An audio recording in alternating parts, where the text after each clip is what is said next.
ಮುಗಿಯದ ಬಂಧನ ಭಾಗ 34. ಬದಲಾಗಿ ಅವಳು ಅಸಹಾಯಕಳಾಗಿ ತನ್ನ ವಿಧಿಯನ್ನು ಒಪ್ಪಿಕೊಂಡು ಸೋಫಾದಲ್ಲಿ ಕುಳಿತುಕೊಂಡ್ಳು. ಈ ಮನುಷ್ಯ ನಿಜಕ್ಕೂ ತೀರಾ ಪ್ರಾಬಲ್ಯ ಸಾಧಿಸುವಂತಹ ವ್ಯಕ್ತಿ. ಅದು ಹೀಗೆಯೇ ಇದ್ದ, ಇವತ್ತೂ ಬದಲಾಗಿಲ್ಲ, ಇಂದೂ ಹೀಗೆ ಇದ್ದಾನೆ ಅಂತ ಅಶ್ವಿನಿ ಮನದಲ್ಲೇ ಗೊಣ್ಕೊಂಡ್ಳು. ಈ ಕಡೆ ಕವಿನ್ ಕೂಡ ಅತ್ಯಂತ ಆತಂಕದಿಂದಲೇ ತನ್ನ ಕರೆಯನ್ನು ಸ್ವೀಕರಿಸ್ತಿದ್ದಾನೆ.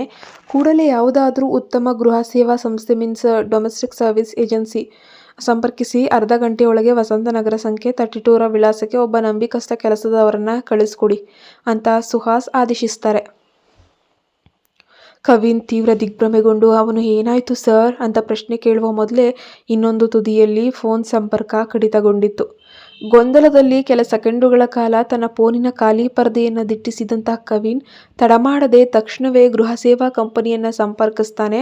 ಸುಹಾಸ್ ನೀಡಿದ ಆದೇಶದಂತೆ ಒಬ್ಬ ಅನುಭವಿ ಕೆಲಸದ ಆಕೆಯನ್ನ ಕರೆದುಕೊಂಡು ಸ್ವತಃ ತಾನೇ ವಿಳಾಸ ಹುಡುಕೊಂಡು ಆ ಮನೆಗೆ ಹೊರಟೇ ಬಿಡ್ತಾನೆ.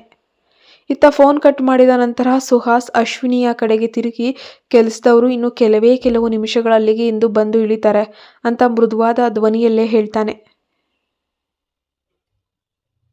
ಅವನು ಈಗಾಗಲೇ ತನ್ನ ಅಧಿಕಾರವನ್ನು ಬಳಸಿ ಕೆಲಸದಾಕೆಯನ್ನು ವ್ಯವಸ್ಥೆ ಮಾಡಿದ್ರಿಂದ ಅಶ್ವಿನಿಯ ಪ್ರತಿಭಟನೆ ಸಂಪೂರ್ಣವಾಗಿ ಶಮನವಾಯಿತು.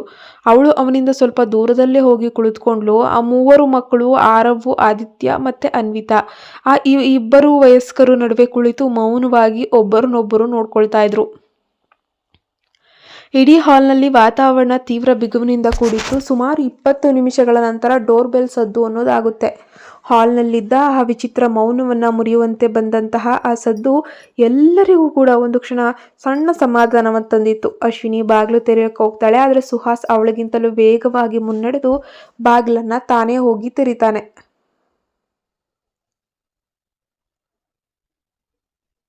ಸರ್, ಬಾಗಿಲಲ್ಲಿ ಕವಿನ್ ಹಾಗೂ ಸಣ್ಣದಾಗಿ ಕತ್ತರಿಸಿದ ಕೂದಲಿನ ವಯಸ್ಸಾದ ಸುಮಾರಾಗಿ ಒಂದು 35-40 ಮಹಿಳೆಯೊಬ್ಬಳು ನಿಂತಿದ್ದಾಳೆ.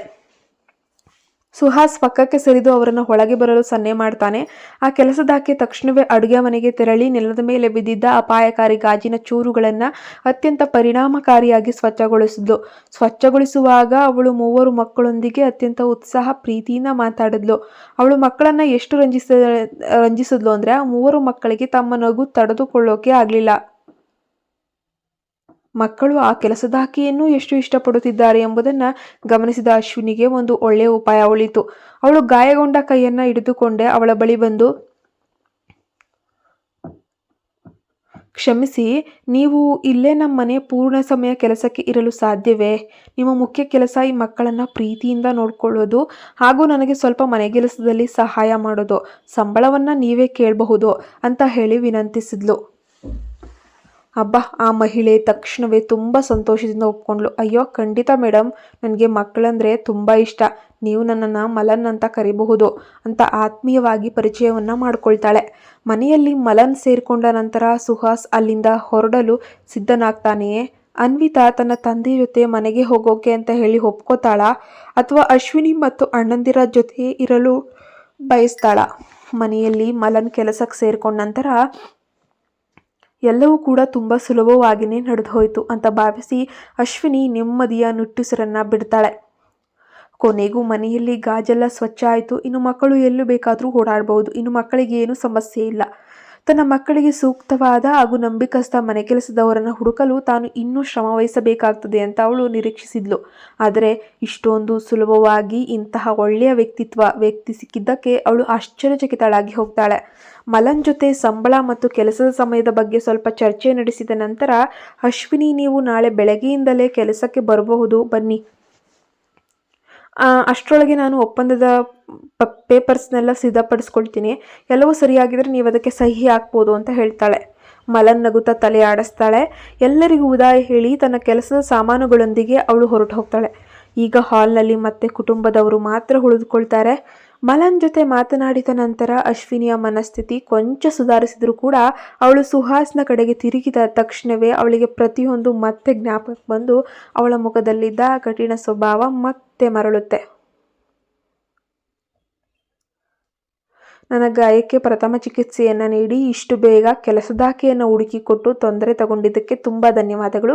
ಹಾಗೆ ಕ್ಷಮಿಸಿ, ನಾನು ನಿಮಗೆ ಒಂದು ಉಪಕಾರ ಬಾಕಿ ಉಳಿಸಿಕೊಂಡಂತಾಯಿತು ಅಂತ ಅಶ್ವಿನಿ ಅಂತರ ಕಾಯ್ದುಕೊಳ್ಳುತ್ತಾ ಗಂಭೀರವಾಗಿ ಹೇಳಿದ್ಲು. ಸುಹಾಸ್ನ ಆಳವಾದ ಕಣ್ಣುಗಳಲ್ಲಿ ವಿಚಿತ್ರವಾದ ಒಳಪೊಂದು ಹೊಳಿತು. ಅವನು ತನ್ನೊಳಗೆ ಬೇಗನೆ ಹೇರ್ತಿದ್ದ ಭಾವನೆಗಳನ್ನು ನಿಗ್ರಹಿಸಿ ಅದೇ ರೀತಿಯ ನಿರ್ಲಿಪ್ತತೆಯಿಂದ ಉತ್ತರಿಸ್ತಾನೆ. ಹಾಗಾದರ ಅಗತ್ಯವೇನಿಲ್ಲ. ನಿಜ ಹೇಳಬೇಕಂದ್ರೆ ಮೊದಲು ನಿನ್ನ ಮನೆಗೆ ಬಂದು ನಿನಗೆ ತೊಂದರೆ ಕೊಟ್ಟಿದ್ದೆ ನಾನು ಮತ್ತು ನನ್ನ ಮಗಳು ಅನ್ವಿತಾ. ಈ ಸಣ್ಣ ಕೆಲಸಗಳು ನನ್ನ ಕೃತಜ್ಞತೆಯ ಸಂಕೇತವೆಂದು ಭಾವಿಸಬಹುದು ನೀವು. ನಂತರ ಸುಹಾಸ್ ಅನ್ವಿತಾಳ ಕಡೆಗೆ ನೋಡಿ, ಇನ್ನು ನಾವು ಹೊರಡಬೇಕಾದ ಸಮಯವಾಯಿತು. ಯೋಚಿಸಿ ನೋಡಿ, ನಾವು ತುಂಬ ದಿನಗಳಿಂದ ಶ್ರೀಮತಿ ಅಶ್ವಿನಿಯವರ ದಯೆಯ ಆತಿಥ್ಯಕ್ಕೆ ಅಡ್ಡಿಪಡಿಸ್ತಾನೆ ಇದ್ದೀವಿ ಅಂತ ಗಂಟಲನ್ನು ಸರಿಪಡಿಸ್ಕೊಳ್ತಾ ಇದ್ದಾನೆ. ಅನ್ವಿತಾ, ಕ್ವಿಕ್, ಅಶ್ವಿನಿ ಆಂಟಿ ಮತ್ತು ಮಕ್ಕಳಿಗೆ ಬೇಗ ವಿದಾಯ ಹೇಳು. ಅನ್ವಿತಾ ತನ್ನ ತಂದೆಯ ಮಾತುಗಳಿಗೆ ಸಮ್ಮತಿ ಸೂಚಿಸುತ್ತಾ ಉತ್ಸಾಹದಿಂದ ತಲೆಯಾಡಿಸ್ತಾಳೆ. ಅವಳು ತಕ್ಷಣವೇ ಓಡ್ ಹೋಗಿ ಅಶ್ವಿನಿಯ ಮಣಿಕಟ್ಟನ್ನು ಹಿಡಿದು ಪ್ಲಾಸ್ಟರ್ ಹಾಕಿದ್ದ ಅವಳ ಬೆರಳನ್ನು ಬಹಳ ಹೊತ್ತು ಕಾಳಜಿಯಿಂದ ನೋಡ್ತಾ ಇದ್ಲು. ಅಶ್ವಿನಿ ಆ ಮುದ್ದಾದ ಹುಡುಗಿಯ ತಲೆಯನ್ನು ಮೃದುವಾಗಿ ಸವರುತ್ತಾ ಮುಗುಳ್ನಕ್ಕು, ಪರವಾಗಿಲ್ಲ ಕಂದ, ನನಗೇನೂ ಆಗಿಲ್ಲ, ಚಿಂತಿಸಬೇಡ, ನೋಡು ನಂಗೆ ನೋವೇ ಆಗ್ತಿಲ್ಲ, ನಾನು ನಾಳೆ ಅಷ್ಟರಲ್ಲಿ ಸರಿ ಹೋಗ್ತೀನಿ ಅಂತ ಹೇಳಿದ್ಲು. ಅನ್ವಿತಾ ತನ್ನ ಪುಟ್ಟ ಕಣ್ಣುಗಳನ್ನು ಮಿಟುಕಿಸಿ ಅಶ್ವಿನಿಯ ಬೆರಳುಗಳನ್ನು ನಿಧಾನವಾಗಿ ಮುಟ್ಟಿದ್ಲು. ನಿಜವಾಗಿಯೂ ತಾಯಿಗೆ ನೋವಿಲ್ಲ ಅಂತ ಖಚಿತಪಡಿಸ್ಕೊಂಡ ನಂತರ ಅವಳು ನೇರಗೊಂಡು ಅಶ್ವಿನಿಯನ್ನು ನೋಡಿ ಅತ್ಯಂತ ಸಿಹಿಯಾಗಿ ಮುಗುಳ್ನಕ್ತಾಳೆ. ಆ ಮಗುವಿನ ಅಮಾಯಕ ಮೃದುತ್ವಕ್ಕೆ ಅಶ್ವಿನಿಯ ಹೃದಯ ಕರಗಿ ನೀರಾಯಿತು. ಅನ್ವಿತಾಗೆ ಅಲ್ಲಿಂದ ಹೊರಡಲು ಸ್ವಲ್ಪ ಹಿಂಜರಿಕೆ ಇದ್ರೂ ಕೂಡ ಮರುದಿನ ಶಾಲೆಯಲ್ಲಿ ಎಲ್ಲರೂ ಭೇಟಿಯಾಗ್ತಾರೆ ಅಂತ ಭಾವಿಸಿ ಅವಳು ವಿಧೇಯತೆಯಿಂದ ಒಂದು ಕ್ಷಣ ತನ್ನ ನೋವನ್ನು ಕೂಡ ತೋರಿಸ್ಕೊಳ್ಳದೆ ಬಹಳ ಬೇಸರದಲ್ಲೇ ಮುಗುಳ್ನಗುತ್ತಾ ಆರವ್ ಮತ್ತು ಆದಿತ್ಯನಿಗೆ ಕೈ ಬೀಸ್ತಾಳೆ. ಆ ಇಬ್ಬರು ಹುಡುಗರು ಮುಗುಳ್ನಕ್ಕು ನಾಳೆ ಕಿಂಡರ್ ಗಾರ್ಡನ್ನಲ್ಲಿ ನಮಗಾಗಿ ಕಾಯಿರಿ ಅಂತ ಪ್ರತಿಯಾಗಿ ಕೈ ಬೀಸಿದ್ರು. ಅನ್ವಿತಾ ಉತ್ಸಾಹದಿಂದ ತಲೆಯಾಡಿಸ್ತಾಳೆ. ಸುಹಾಸ್ ಆ ಹುಡುಗಿಯ ಕೈ ಹಿಡಿದು ಮೂವರಿಗೂ ಅಂತಿಮ ವಿದಾಯ ಹೇಳಿ ಮನೆಯಿಂದ ಹೊರಡಲು ತಿರುಗ್ತಾನೆ.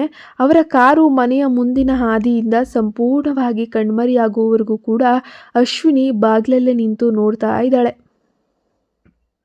ಅಶ್ವಿನಿಗೆ ಈಗ ಸಂಪೂರ್ಣ ಸಮಾಧಾನ ಆಗಿತ್ತು. ಆ ಇಬ್ಬರು ಹುಡುಗರು ಅತಿಥಿಗಳಿಗೆ ವಿಧೇಯತೆಯಿಂದ ವಿದಾಯವನ್ನು ಹೇಳಿದ್ರಲ್ವಾ. ಸುಹಾಸ್ನ ಕಾರು ಕಣ್ಮರೆಯಾದ ಆದಿಯನ್ನೇ ಅವರಿಬ್ಬರೂ ಕೂಡ ಬಹಳ ಹೊತ್ತು ಮೌನವಾಗಿ ದಿಟ್ಟಿಸಿ ನೋಡ್ತಾನೆ ಇದ್ರು. ಆ ಮಕ್ಕಳು ಅನ್ವಿತಾಳನ್ನು ಅಗಲಲು ಇಷ್ಟವಿಲ್ಲದೆ ಪಾಪ ಹಂಬಲಿಸ್ತಿದ್ದಾರೆಂದು ಅಶ್ವಿನಿಗೆ ತುಂಬ ಚೆನ್ನಾಗಿ ಅರ್ಥ ಆಯಿತು. ಬನ್ನಿ ಮಕ್ಕಳೇ, ಒಳಗೋಗೋಣವಾ ಅಂತ ಅವಳು ಪ್ರೀತಿಯಿಂದ ಮೆಲ್ಲನೆ ಕರೆದ್ಲು. ಇವತ್ತಿಗೆ ತುಂಬ ತಡ ಆಗಿದೆ. ನಾಳೆ ಶಾಲೆಯಲ್ಲಿ ನೀವು ಮತ್ತೆ ಅನ್ವಿತಾಳನ್ನು ನೋಡ್ಬೋದು, ಅಲ್ಲಿ ಆಟ ಆಡ್ಬೋದು, ಒಟ್ಟಿಗೆ ಊಟ ಮಾಡ್ಬೋದು, ಸಂಜೆವರೆಗೂ ಸಮಯ ಕಳೆಯಬಹುದು. ಆರವ್ ಮತ್ತು ಆದಿತ್ಯ ನಿಧಾನವಾಗಿ ತಮ್ಮ ದೃಷ್ಟಿಯನ್ನು ತಿರುಗಿಸಿ ತಾಯಿಯನ್ನು ಹಿಂಬಾಲಿಸುತ್ತಾ ಬಂಗಲೆಯೊಳಗೆ ಹೋಗ್ತಾರೆ. ಬಾಗಿಲು ಮುಚ್ಚಿದ ತಕ್ಷಣವೇ ಅಶ್ವಿನಿ ಕೆಳಗೆ ಬಾಗಿ ತನ್ನ ಇಬ್ಬರು ಗಂಡು ಮಕ್ಕಳ ಕಣ್ಣುಗಳನ್ನು ಅತ್ಯಂತ ಕಠಿಣವಾಗಿ ನೋಡ್ತಾಳೆ.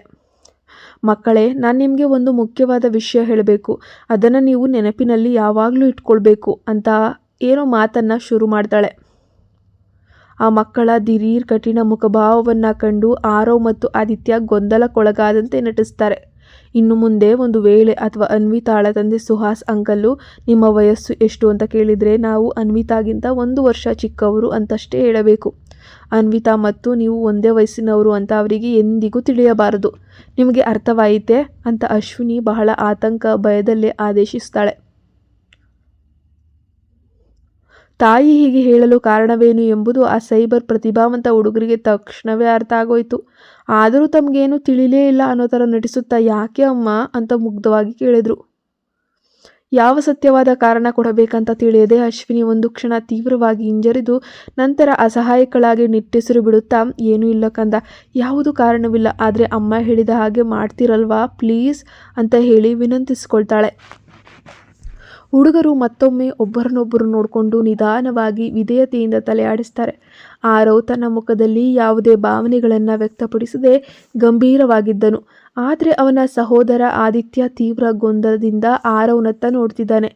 ನಾವು ಅನ್ವಿತಾಗಿಂತ 1 ವರ್ಷ ಚಿಕ್ಕವರು ಅಂತ ಅಪ್ಪನಿಗೆ ಹೇಳಲು ಅಮ್ಮ ಯಾಕೆ ಈ ರೀತಿ ಬಲವಂತ ಹೇಳ್ತಾ ಇದ್ದಾಳೆ, ನನಗೆ ಸ್ಪಷ್ಟವಾಗಿ ಅರ್ಥ ಆಗ್ತಿದೆ. ನಾವು ಅವರ ಸ್ವಂತ ಮಕ್ಕಳು ಎಂಬ ಸತ್ಯ ಅಪ್ಪನಿಗೆ ಯಾವುದೇ ಕಾರಣಕ್ಕೂ ತಿಳಿಬಾರ್ದು ಅಂತ ಅಮ್ಮ ಖಂಡಿತ ಬಯಸ್ತಿದ್ದಾಳೆ.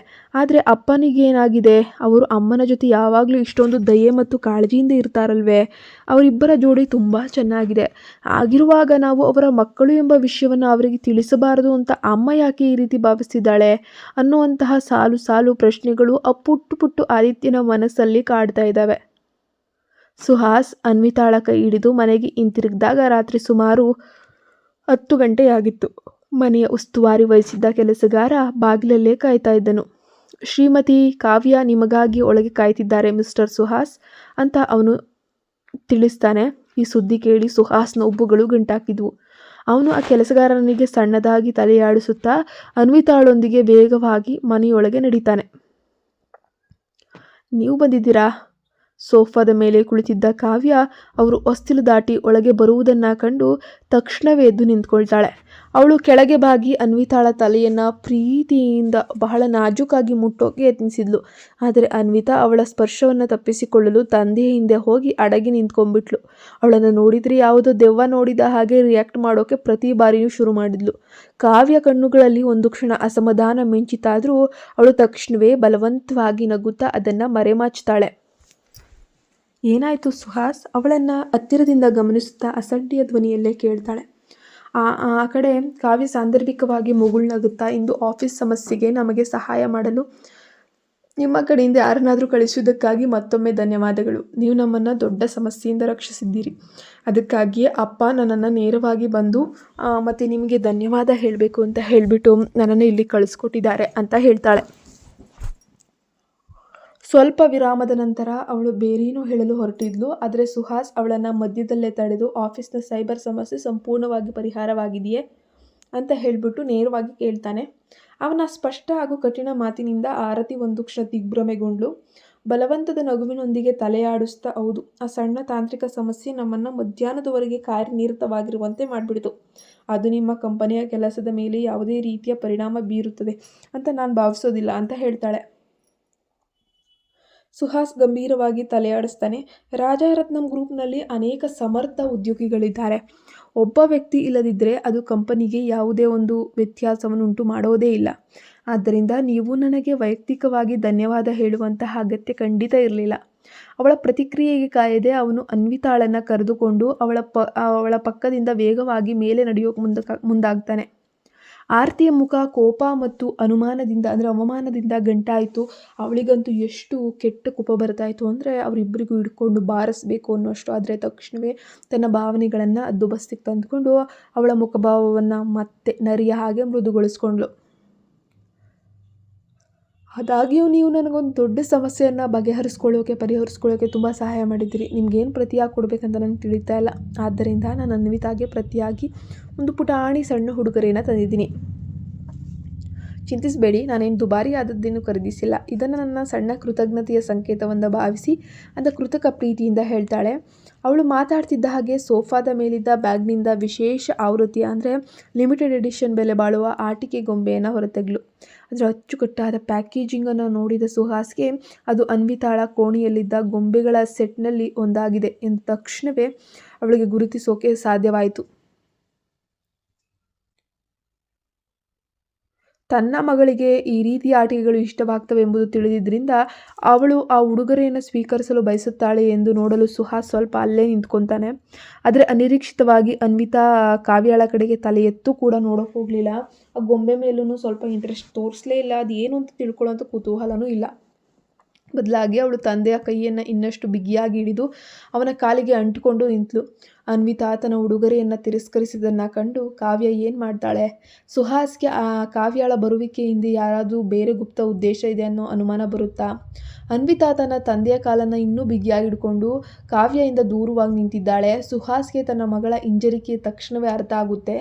ಅವನು ಕಾವ್ಯಾಳ ಉಡುಗೊರೆಯನ್ನು ನೇರವಾಗಿ ನಿರಾಕರಿಸಲು ಅವಳ ಕಣ್ಣುಗಳನ್ನೇ ದಿಟ್ಟಿಸಿ ನೋಡ್ತಾ ಇದ್ದಾನೆ. ನಿಮ್ಮ ಗೊಂಬೆಗೆ ಧನ್ಯವಾದಗಳು. ಆದರೆ ಈ ರೀತಿಯ ಆಟಿಕೆ ಈಗಾಗಲೇ ಅನ್ವಿತಾಳ ಬಳಿ ತುಂಬ ಇದೆ. ಹಾಗಾಗಿ ಇದಲ್ಲದೆ ಸ್ವಲ್ಪ ಸಮಯದ ಹಿಂದೆ ನೀವು ನನ್ನೊಂದಿಗೆ ಅಸಭ್ಯವಾಗಿ ವರ್ತಿಸಿದ್ದೀರಿ. ಪ್ರಸ್ತುತ ನಿಮ್ಮನ್ನು ಸತ್ಕರಿಸುವ ಅಥವಾ ನಿಮ್ಮ ಜೊತೆ ಮಾತನಾಡುವ ಪರಿಸ್ಥಿತಿಯಲ್ಲಿ ನಾವಿಲ್ಲ. ಕ್ಷಮಿಸಿ ಅಂತ ಸುಹಾಸ್ ಮುಖಕ್ಕೆ ಹೊಡೆದ ಹಾಗೆ ತಣ್ಣಗೆ ಹೇಳ್ಬಿಡ್ತಾನೆ. ಆರತಿಯ ಮುಖ ಅಪಮಾನದಿಂದ ಬಿಗಿಯಾಯಿತು. ನೋವಿನ ನಗುವನ್ನು ಬಲವಂತವಾಗಿ ನಟಿಸುತ್ತಾ ಬೇರೆ ದಾರಿನೇ ಇಲ್ಲ. ಅವಳು ತಂದಿದ್ದ ಉಡುಗೊರೆಯ ವಸ್ತುಗಳನ್ನು ಪಕ್ಕಕ್ಕಿಟ್ಲು. ನಂತರ ಅತ್ಯಂತ ಕಾಳಜಿಯಿಂದ ನಟಿಸುತ್ತಾ ಅನ್ವಿತಾಳನ್ನು ನೋಡಿ, ಈ ಬಾರಿ ಅವಳಿಗೆ ಏನಾಗಿದೆ, ಯಾಕೆ ಇಷ್ಟೊಂದು ಮೌನವಾಗಿದ್ದಾಳೆ ಅಂತ ಕೇಳ್ತಾಳೆ.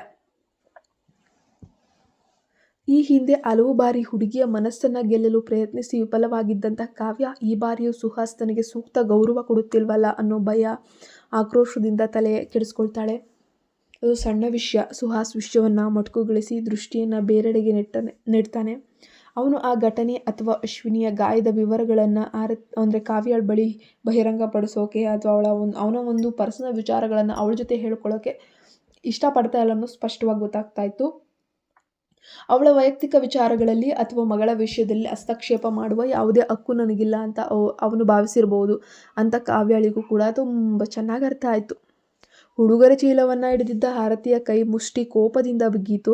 ಬಲವಂತವಾಗಿ ನಗಲು ಯತ್ನಿಸುತ್ತಿದ್ದಂತೆ ಅವಳ ಬೆರಳಿನ ಉಗುರುಗಳು ಅಂಗೈಯ ಮಾಂಸದ ಆಳಕ್ಕೆ ತೋಡಿಕೊಂಡು, ನಿಜವಾಗಿಯೂ ಆ ಅಶ್ವಿನಿಯೇ ನಿಮ್ಮ ಮಗಳನ್ನು ಹೊರಗೆ ಕರೆದುಕೊಂಡು ಹೋದ ಕಾರಣಕ್ಕಾಗಿ ನೀವಿಬ್ಬರು ಮನೆಗೆ ಬರಲು ಇಷ್ಟು ತಡವಾಯಿತೇ ಅಂತ ಕಾವ್ಯ ಕಹಿ ಧ್ವನಿಯಲ್ಲೇ ಕೇಳಿಬಿಡ್ತಾಳೆ. ಸುಹಾಸ್ ಉಬ್ಬು ಗಂಟಾಕುತ್ತಾ, ಸಾಕಷ್ಟು ತಡವಾಗಿದೆ. ನಿನಗೆ ಬೇರೆ ಏನಾದರೂ ಕೆಲಸವಿದ್ದಿದ್ರೆ ನೀನು ಈಗ ಹೊರಡಬಹುದು. ಅನ್ವಿತಾಗೆ ಪಾಪ ಮಲಗುವ ಸಮಯವಾಗಿದೆ. ಅವಳು ಬೆಳಗ್ಗೆ ಎದ್ದು ಶಾಲೆಗೆ ಹೊರಡಬೇಕು ಅಂತ ಕಠಿಣವಾಗಿ ಒಂದು ರೀತಿ ಕೆಟ್ಟದಾಗಿ ಆದೇಶವನ್ನು ಮಾಡ್ತಾನೆ. ಕಾವ್ಯ ಮತ್ತೆ ಏನೋ ನೆಪ ಹೇಳಿ ಮಾತು ಮುಂದುವರಿಸೋಕೆ ಬಾಯ್ತಿರ್ತಾಳೆ. ಆದರೆ ಸುಹಾಸ್ನ ಗಂಭೀರ ಮುಖ ನೋಡಿ ಅವಳ ಬಾಯಿಂದ ಯಾವುದೇ ನೆಪ ಅಥವಾ ಮಾತು ಹೊರ ಬರಲೇ ಇಲ್ಲ. ಸುಹಾಸ್ ಅನ್ವಿತಾಳನ್ನು ಕರೆದುಕೊಂಡು ಕಾವ್ಯಾಳನ್ನು ಸಂಪೂರ್ಣವಾಗಿ ನಿರ್ಲಕ್ಷಿಸಿ ಮೆಟ್ಟಿಲುಗಳನ್ನು ಹತ್ತಿ ತನ್ನ ಕೋಣೆಯತ್ತ ನಡೆಯೋದನ್ನು ಅವಳು ಅಸಹಾಯಕತೆಯಿಂದ ನೋಡುತ್ತಾ ನಿಂತ್ಕೊಂಡಿರ್ತಾಳೆ. ರಾಜಾರತ್ನಂ ಭವನದಿಂದ ಹೊರಗೆ ಬರುವಾಗ ಆರತಿಯ ಮುಖ ಕೋಪ ಮತ್ತು ಅಸೂಯೆಯಿಂದ ಸಂಪೂರ್ಣವಾಗಿ ಕಪ್ಪಗಾಗೋಗಿತ್ತು. ತಾನು ಸೋಲ್ತಾ ಇದ್ದೀನಿ, ಪ್ರತಿ ಬಾರಿ ಕೂಡ ಇದೇ ರೀತಿ ಅವಮಾನ ಆಗ್ತಾ ಇದೆ ಈ ತಂದೆ ಮಗಳಿಂದ ಅಂತ ಅವಳಿಗಂತೂ ಸಹಿಸ್ಕೊಳ್ಳೋಕ್ಕಾಗದೇ ಇರೋಷ್ಟು ಬೇಸರ. ಅವಳ ಭೀಕರ ಮುಖಭಾವವನ್ನು ಗಮನಿಸಿದ ಅವಳ ಚಾಲಕ ಅಂಗರಕ್ಷಕ ಅತ್ಯಂತ ಜಾಗರೂಕತೆಯಿಂದ ವರ್ತಿಸೋಕೆ ನಿರ್ಧರಿಸ್ತಾರೆ. ಮೇಡಮ್, ನೀವು ಮನೆಗೆ ಹೋಗಬೇಕಾ ಅಥವಾ ಚಾಲಕ ನಡುಗುವ ಧ್ವನಿಯಲ್ಲಿ ವಿಚಾರಿಸ್ತಾನೆ. ಆರತಿ ಅಂದರೆ ಕಾವ್ಯ ಅವನ ಹತ್ರ ಕ್ರೂರವಾಗಿ ದುರ್ಗುಟ್ಟಿ ನೋಡಿ, ನಿನ್ನೆ ರಾತ್ರಿ ಸುಹಾಸ್ ಎಲ್ಲೆಲ್ಲಿಗೆ ಹೋದ, ಯಾರನ್ನ ಭೇಟಿಯಾದ, ಆ ಸಣ್ಣ ಶನಿ ಅಂದರೆ ಅನ್ವಿತಾ ಅಶ್ವಿನಿ ಜೊತೆ ಎಲ್ಲೆಲ್ಲಿ ಸುತ್ತಾಡ್ದ ಅನ್ನೋ ಸಂಪೂರ್ಣ ಮಾಹಿತಿಯನ್ನು ತಕ್ಷಣವೇ ಹುಡುಕಿ ನನಗೆ ವರದಿ ನೀಡು ಅಂತ ಗರ್ಜಿಸ್ತಾನೆ. ಅಂಗರಕ್ಷಕನ ದೇಹ ಕೋಪದ ಧ್ವನಿಗೆ ಒಮ್ಮೆ ತೀವ್ರವಾಗಿ ನಡುಗಿತ್ತು. ನಂತರ ಅವನು ಆತುರದಲ್ಲಿ ತಲೆಯಾಡಿಸಿ ಅವಳ ಆಜ್ಞೆಯನ್ನು ಪಾಲಿಸೋಕೆ ಸರ್ಚ್ ಮಾಡೋಕೆ ಮುಂದಾಗ್ತಾನೆ. ಈ ಕಡೆ ಕಾವ್ಯ ನಡೆಸುವ ರಹಸ್ಯ ತನಿಖೆಯಿಂದ ಅಶ್ವಿನಿ ಮತ್ತು ಅವಳ ಮಕ್ಕಳ ನಿಜವಾದ ಅಸ್ತಿತ್ವಕ್ಕೆ ಧಕ್ಕೆ ಬರ್ತದೆಯೇ?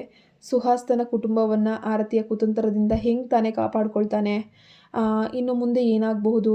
ನಮ್ಮ ಸುಹಾಸ್ ಮತ್ತು ಅಶ್ವಿನಿ ಅದ್ಯಾವಾಗ ಒಂದಾಗಿ ಅವರ 3 ಮಕ್ಕಳೊಂದಿಗೆ ಸುಖ ಸಂಸಾರವನ್ನು ನಡೆಸ್ತಾಳೆ? ನೋಡೋಣ ಮುಂದಿನ ಭಾಗದಲ್ಲಿ. ಇನ್ನು ಮುಂದೆ ಏನಾಗಬೇಕು, ಹೆತ್ತಾಗಬೇಕು ಅನ್ನೋದನ್ನು ದಯವಿಟ್ಟು ನಿಮ್ಮ ಅಭಿಪ್ರಾಯಗಳನ್ನು ಕಮೆಂಟ್ ಮೂಲಕ 1-2 ಅಕ್ಷರಗಳಲ್ಲಿ ಬರೆದು ತಿಳಿಸಿದ್ರೆ ನಮಗೂ ಕೂಡ ತುಂಬ ಖುಷಿಯಾಗುತ್ತೆ. ಸೊ ಕತೆ ಹೇಗಿತ್ತು ಅನ್ನೋದನ್ನು ದಯವಿಟ್ಟು ಕಮೆಂಟ್ ಬಾಕ್ಸಲ್ಲಿ ತಿಳಿಸೋದನ್ನು ಮರಿಬೇಡಿ. ಪ್ಲೀಸ್ ನಮ್ಮ ಚಾನಲ್ಗೆ ಸಬ್ಸ್ಕ್ರೈಬ್ ಆಗೋದನ್ನು ಮರಿಬೇಡಿ. ತುಂಬ ಜನ ಸಬ್ಸ್ಕ್ರೈಬ್ ಆಗದೆ ಕತೆಗಳನ್ನು ನೋಡ್ತಾ ಇದ್ದೀರಾ.